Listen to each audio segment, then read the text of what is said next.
بالسند المتصل منا إلى الإمام الهمام الحافظ الحجة أمير المؤمنين في الحديث أبي عبد الله محمد بن إسماعيل بن إبراهيم بن المغيرة بن بردزبة الجعفي اليماني البخاري رحمه الله تعالى।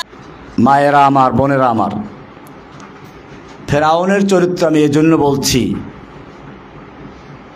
যেহেতু ইমরাতে ইমরানের আলোচনা কোরআনে গুরুত্ব সহকারে আল্লাহ বয়ান করেছেন। ফেরাউনের স্ত্রী ছিল এক আল্লাহ বিশ্বাসী। অনেক লম্বা ঘটনা আছে। কোনো একদিন সে হয়তো মাথা আঁচড়াচ্ছিল বা অন্য কোনো কাজ করছিল, তো বলল যে বিসমিল্লা, কাজের শুরুতে বিসমিল্লা বলল। তো এটা তার এক মেয়ে বলল যে তুমি যে আল্লাহর নামে বললা, আল্লাহ কোন আল্লাহ? এটা কি আমার আব্বু ফেরাউন আল্লাহ? বলছে না না, তোমার আব্বু ফেরাউন আল্লাহ না, এটা ওই আল্লাহ যিনি আমাকে, তোমাকে এবং তোমার বাবা ফেরাউনকেও সৃষ্টি করেছেন। বলে তাহলে আমি আব্বুকে বলে দেই। যাই হোক, অনেক ঘটনার পরে শেষ পর্যন্ত ফেরাউন জানতে পারলো। এরপরে ফেরাউনের নির্যাতন শুরু হলো। শেষ পর্যন্ত আপনারা জানেন, এক এক করে তার বাচ্চাগুলোকে ফুটন্ত কড়াইয়ের ভিতরে ফুটন্ত তেলে বাচ্চাগুলো ছেড়ে দেওয়া হলো। সর্বশেষ যখন ছোট বাচ্চাটাকে ছেড়ে দেওয়া হলো, তখন সে কাঁদতে লাগলো। ওই সময় ছোট বাচ্চাটা, দুধের বাচ্চা, বলতে আম্মু তুমি কাঁদছো কেন, চলে আসো, এটা কোনো শাস্তির জায়গা নয়, এটা জান্নাতের জায়গা, এটা আল্লাহ তাআলা গুলবাগিচা করে দিয়েছেন। সুবহানাল্লাহ। এখানেই বলতেছেন ইমরাতে ফেরাউনের কথাটা আল্লাহ তাআলা বলছেন, ইয ক্বালাত, যখন সেই ফেরাউনের স্ত্রী ইমরাতে ফেরাউন বলল, রব্বি বিনিলি ইনদাকা বাইতান ফিল জান্নাহ। ও রব্বুল আলামিন, ফেরাউন সে নিজেকে ইলাহ দাবি করছে, রব দাবি করছে, তাকে যে অমান্য করছে, তার উপরে নির্যাতন করছে, জুলুম করছে, অত্যাচার করছে, জেলে পুড়িয়ে মারছে। ও আমার রব, রব্বি বিনিলি ইনদাকা বাইতান ফিল জান্নাহ, তুমি আমার জন্য তোমার কাছে জান্নাতে একটা ঘর বানিয়ে দাও, তোমার কাছে। কি সুন্দর দাও, তোমার কাছে, যেন আমি জান্নাতে বসেও তোমার কাছে থাকতে পারি। মা বোনদের এখান থেকে শিক্ষা নিতে হবে। দুনিয়ার অত্যাচার জুলুম, স্বামীর বাড়ি গেলে বিশেষ করে শাশুড়িরা, আমি আবার শাশুড়িদেরকে দোষ দিচ্ছি না, তাদের ব্যাপারে আমি বলতেছি পরে, সাধারণত চিন্তা করে আমার এই ছেলের মালিক বোধহয় এই পুত্রবধূ হয়ে গেছে, আমি এখন আর মালিক নই। এই কারণে তার ভিতরে সামান্য ঈর্ষা আসতেই পারে। আমার বোনদের উচিত হবে এই জিনিসটা বুঝতে না দেওয়া, বরং স্বামী যাতে করে আরও তার মায়ের খেদমত বেশি করে, এবং এই যে আমার বোন পুত্রবধূ হয়ে গেল, তিনিও তার এমন খেদমত করবেন, এমনভাবে তাকে আচার ব্যবহারে আবার খুশি করবেন যাতে সে ওইটা বলতে না পারে। তো যত কষ্টই আসুক, তারপরেও যে স্বামী সব ভালো হয় তা না, কিছু স্বামী এমনি অত্যাচার করে।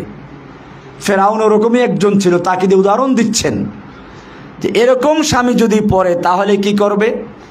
আল্লাহর কাছে প্রথমে দোয়া করবে, রব্বি বিনিলি ইনদাকা বাইতান ফিল জান্নাতি ওয়া নাজ্জিনি মিন ফিরআউনা ওয়া আমালিহি, আমাকে ফেরাউন এবং তার কাজ থেকে, আমল থেকে নাজাত দাও, মুক্তি দাও। ওয়া নাজ্জিনি মিনাল কওমিজ যালিমিন, জালিম কওমদের থেকে আমাকে মুক্তি দান করো।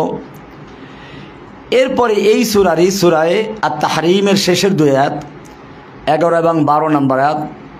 12 নম্বর আয়াত আল্লাহ বলছেন মারিয়াম সম্পর্কে, ওয়া মারিয়াম ইবনাতা ইমরান, ইমরানের মেয়ে মারিয়াম, তাকে উদাহরণ দিচ্ছেন, আল্লাতী আহসানাত ফারজাহা, যিনি তার লজ্জাস্থানকে হেফাজত করেছিলেন। এটা একটা বিশেষ মর্যাদা, যে মেয়ে, যে নারী তার লজ্জাস্থানকে হেফাজত করবে, আল্লাহ তাআলা বলছেন তাকে আমি কি পুরস্কার দিলাম? ফানাফাখনা ফীহি মির রূহিনা, আমি তার ভিতরে আমার রূহের থেকে একটা রূহ ফুঁকে দিলাম, তার মানে বিশেষ রূহ, বাবা ছাড়া একটা রূহ তাকে দান করলাম। ওয়াসাদ্দাকাত বিকালিমাতি রাব্বিহা ওয়া কুতুবি। মারিয়ামের প্রশংসা করছেন আল্লাহ, যে আল্লাহ তাআলা বলছেন যে মারিয়াম তার রবের কালিমাতে বিশ্বাসী ছিল, সত্যায়ন করেছে, বিশ্বাস স্থাপন করেছে। তিনি তার রবের কিতাবকে বিশ্বাস করেছেন। ওয়া কানাত মিনাল কানিতিন, এবং তিনি ছিলেন অল্পতুষ্ট, বিনয়ী, আনুগত্যশীল।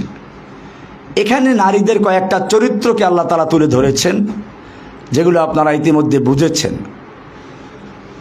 সুতরাং যে নারী এই বৈশিষ্ট্যগুলো অর্জন করবেন, আল্লাহ তাআলা তাকে সেরকম সন্তান দান করবেন। ফানাফাখনা মিন রূহিনা।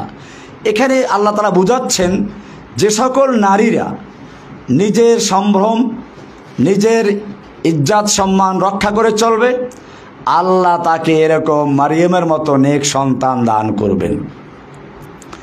এ কারণে আজকের মা বোনদের খেয়াল রাখতে হবে, আল্লাহ সুবহানাহু ওয়া তাআলা যে দ্বীন ইসলাম দান করেছেন তার মধ্যে নারীদেরকে স্থান দিয়েছেন, মর্যাদার আসন দিয়েছেন। নারী তার 3 স্তর। হয়তো সে মেয়ে হলে পরে আল্লাহ রাসূল সাল্লাল্লাহু আলাইহি ওয়াসাল্লাম বলছেন যার 3টা মেয়ে হলো তার জন্য জান্নাত। এরকমভাবে সাহাবী তারপরে আরও প্রশ্ন করেছেন। মেয়ে 2য় স্তরে হয় স্ত্রী, 3য় স্তরে হয় মা। প্রত্যেকটা আলাদা আলাদা জায়গা আছে, সম্মানের জায়গা আছে। অনেক সময় আমাদের নারী জাতকে খেপানোর জন্য পশ্চিমা চিন্তাধারায় যারা বড় হয়েছে, শিক্ষিত হয়েছে, তারা প্রশ্ন ছুড়ে দেয় নারীদেরকে আল্লাহ তাআলা ঠকিয়েছেন। একটা ছেলে যে সম্পদ পায়, বাবার সম্পদ, একটা মেয়ে তার অর্ধেক সম্পদ পায়। এটা নারীদেরকে ঠকিয়েছে। না বোঝার কারণে এই প্রশ্ন মা বোনদেরকে বলবো, আপনারাই এই প্রশ্নের উত্তর দিয়ে দিবেন। নারীদেরকে আল্লাহ তাআলা ঠকান নাই। মনে করুন আপনার বাবার 2টো সন্তান, একটা ছেলে একটা মেয়ে, 3 লক্ষ টাকা রেখে সে মারা গেল। কোরআনের ভাগ অনুযায়ী 3 লক্ষ টাকার থেকে 2 লক্ষ টাকা পাবে ছেলে, 1 লক্ষ পাবে মেয়ে। এবারে দুজনের বিয়ের সময় হয়ে গেল। ছেলেটা বিয়ে করলো, 1 লক্ষ টাকা দিল স্ত্রীকে মোহর। তার আছে কত এখন? 1 লক্ষ টাকা আছে। স্ত্রী ঘরে আসলো। এখন স্ত্রীর কাপড় চোপড়, খানা পিনা, থাকা সব কিছুর দায়িত্ব কার? স্বামীর, ওই ছেলের। সে তো 1 লাখ টাকা আছে এখন, আর 1 লাখ টাকা স্ত্রীকে দিয়েছে। এই 1 লাখ টাকা স্ত্রী এখানে খরচ করার দায়িত্ব বহন করে না, তার খরচ বহন করবে স্বামী। তাহলে স্বামীর থেকে সে 1 লাখ টাকা পাইল, ওটা বহাল আছে, আর বাবার থেকে আর 1 লাখ পাইল। মনে করুন মেয়েটার বিয়ে হয়ে গেল। এখন মেয়েটা বাবার থেকে 1 লাখ টাকা পেয়েছিল, সে বিয়ে হলো, মোহর পাইল 1 লাখ টাকা, 2 লাখ টাকা হয়ে গেল। এরপরে সে স্বামীর ঘরে থাকে, খাওয়া দাওয়া সব স্বামীর হোটেলে, তার কোনো খরচ নাই, তাহলে তার 2 লাখ টাকা বহাল রয়ে গেল। এরপরে এখন যদি ওই 2 লাখ টাকার মালিক যে মহিলা, 1 লাখ টাকার মালিক ভাইয়ের কাছে আসে, এই মেহমানদারির খরচ কার? মেয়ের না বা ছেলের? এরপরে এই একটা মেয়ে, সে তার যেমন বাবার থেকে সম্পদ পেয়েছে, স্বামীর সম্পদের ভাগ পাবে। সে শুধু 1 লাখ টাকা মোহর পেয়ে ক্ষান্ত না, স্বামীর সন্তানের ভাগ পাবে, সন্তানের সম্পদের ভাগ পাবে। এইভাবে দেখা যায় যে একজন মেয়ে কয়েক দিক থেকে সম্পদ পায়। তাহলে এই যে কথাটা বলা হচ্ছে ইসলাম নারীদেরকে ঠকিয়েছে, এটা ওরা না জানার কারণে বলে। কর্মস্থল ভিন্ন জিনিস। হ্যাঁ, কোরআনে মেয়েদের সম্পর্কে বলেছে ওয়ালা তাবাররাজনা তাবাররুজাল জাহিলিয়াতিল উলা, তোরা জাহিলি যুগের মেয়েদের মতো প্রকাশ্যে চলাফেরা করো না। এখানে কিন্তু বলা হয় না যে একেবারে তারা চলাফেরা করতেই পারবে না। ওরা অভিযোগ করে যে নারীদেরকে ইসলাম 4 দেয়ালে আবদ্ধ করে দিয়েছে। না, 4 দেয়ালে আবদ্ধ করে নাই। আল্লাহর নবীর যুগেও তো মেয়েরা আল্লাহর নবীর কাছে আসতো, প্রশ্ন করত, আল্লাহর নবী সাল্লাল্লাহু আলাইহি ওয়াসাল্লাম তাদেরকে উত্তর দিতেন। তাহলে চার দেয়ালে আবদ্ধ করলো কোথায়? সুতরাং আপনাদের বড় দায়িত্ব হচ্ছে নারীদের সমাজে ইসলামের সৌন্দর্যগুলো তুলে ধরা, এবং সবচেয়ে বড় দায়িত্ব হচ্ছে একজন মা সন্তানের জন্য প্রথম পাঠশালা। মা যদি শিশুবেলায় সন্তানকে তাওহীদ শিক্ষা দেয়, দ্বীনের ইলম শিক্ষা দেয়, তাহলে ওই ছেলে পরবর্তীতে কখনো আর নাস্তিক হতে পারে না। ছোটবেলায় আপনি যদি সাঁতার শিখে থাকেন, এরপরে পানিতে পড়ে যান, মরার ভয় থাকে না। ডোবায় পড়ুক, পুকুরে পড়ুক, এমনকি সাগরেও যদি লঞ্চ ডুবে যায়, জাহাজ ডুবে যায়, বাঁচার সম্ভাবনা আছে। সাঁতার জানে যেহেতু, একসময় সে হয়তো খড়কুটা পেয়ে যাবে কিছু একটা। আর যদি সাঁতারটাই না জানে, তাহলে সে বাড়ির পাশে ডোবায় পড়েও মারা যাবে। ঠিক এই সাঁতার শেখানো মানে ইসলামের প্রথম শিক্ষা দেওয়ার দায়িত্ব হচ্ছে মায়ের। মা তার সন্তানকে প্রথম ইসলামের সাঁতার শিখাবে, আল্লাহ শিখাবে, রাসূল শিখাবে, কালেমাতুশ শাহাদাত শিক্ষা দিবে, আল্লাহ বা আল্লাহর রাসূলের আনুগত্য শিক্ষা দিবে। এইভাবে যখন একজন মা তার সন্তানকে তৈরি করবে, সেই সন্তানও কোনো সময় তার মা বাপকে ভুলতে পারে না। আজকে সমাজে এই যে মা বাপকে আনুগত্য করে না, মা বাবার সাথে বেয়াদবি করে, এর একটা বড় কারণ হচ্ছে মা বাপ তার দায়িত্ব ঠিকমতো পালন করছে না। সুতরাং খেয়াল রাখতে হবে, আমরা যদি আল্লাহর হুকুম মতো আমাদের সন্তানদেরকে লালন করি, পালন করি, সন্তানরাও আল্লাহর হুকুম মতো আমাদের খেদমত করবে। আর যদি আমাদের দায়িত্ব আমরা পালন না করি, তাহলে সন্তান কেন আমাকে খেদমত করবে? আমি তো তার দায়িত্ব পালন করি নাই। মায়েরা আমার, বোনেরা আমার, আপনাদের এখন কি শিক্ষা দায়িত্ব? প্রথম কি দায়িত্ব রয়েছে? প্রথম দায়িত্ব হচ্ছে আপনাদের তাওহীদ শিক্ষা দেওয়া। মনে রাখতে হবে, ইসলামের মূল ভিত্তি হচ্ছে তাওহীদ। আল্লাহর রাসূল সাল্লাল্লাহু আলাইহি সাল্লাম একটা তাঁবুর সঙ্গে তুলনা করেছেন ইসলামের বেনাগুলোকে। নামাজ, রোজা, হজ, যাকাত, ঈমান, এর উপর ইসলামের ভিত্তি স্থাপন করা হয়েছে, বেনা রাখা হয়েছে। কেন? মূলত মানুষ, একজন মানুষ হচ্ছে একটা ছোট্ট পৃথিবী। খুব খেয়াল করে জিনিসটা শুনবে, আমি একটা ভূমিকা পেশ করব, তারপরে মূল কথায় আসবো আবার। পৃথিবীর মৌলিক উপাদান হচ্ছে চারটি: আগুন, পানি, মাটি, বাতাস। আর এই প্রত্যেকটা জিনিসের এক একটা রোগ আছে। আগুনের রোগ হচ্ছে কি, আগুন যদি আপনি নিচেও জ্বালান, সে উপরে উঠবে, তার গতি ঊর্ধ্বে। মানুষের মধ্যে আগুন আছে, সুতরাং মানুষের মধ্যে অহংকার থাকে, আমি বড়, আমি উপরে। এবং শয়তান যে আদমকে সেজদা করে নাই, তার কারণ ছিল এটাই, খলাকতানি মিন নারিন ওয়া খলাকতাহু মিন তিন। আমি কেন আদমকে সেজদা করব? তুমি আদমকে সৃষ্টি করেছো মাটি দিয়ে, আমাকে সৃষ্টি করেছো আগুন দিয়ে। আগুনের গতি হলো ঊর্ধ্বে, মাটির গতি নিম্নে।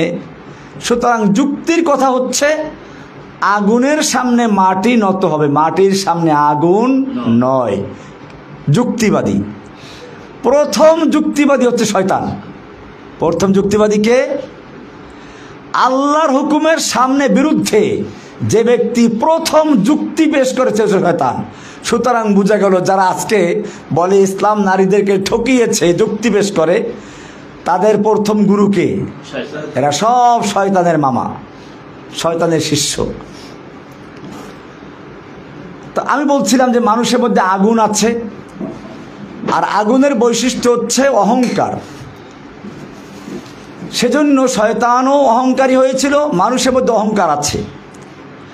আল্লাহ সুবহানাহু ওয়া তাআলা এই অহংকার রোগের চিকিৎসার জন্য দান করেছেন সালাত, নামাজ। নামাজে আমরা যখন দাঁড়াই, প্রথমে কানে হাত দিই, এরপরে বুকে হাত বাঁধি, এরপর রুকু থেকে মাথা ঝুঁকিয়ে দিই।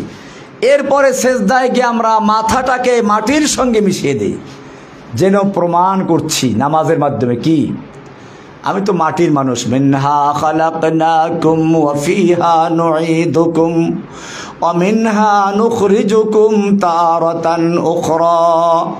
আমি তো মাটির থেকে সৃষ্টি হয়েছি, মাটির সঙ্গে মিশে যাব, মাটির থেকে আবার আমাকে উঠতে হবে। আমার কিসের অহংকার, কিসের গৌরব?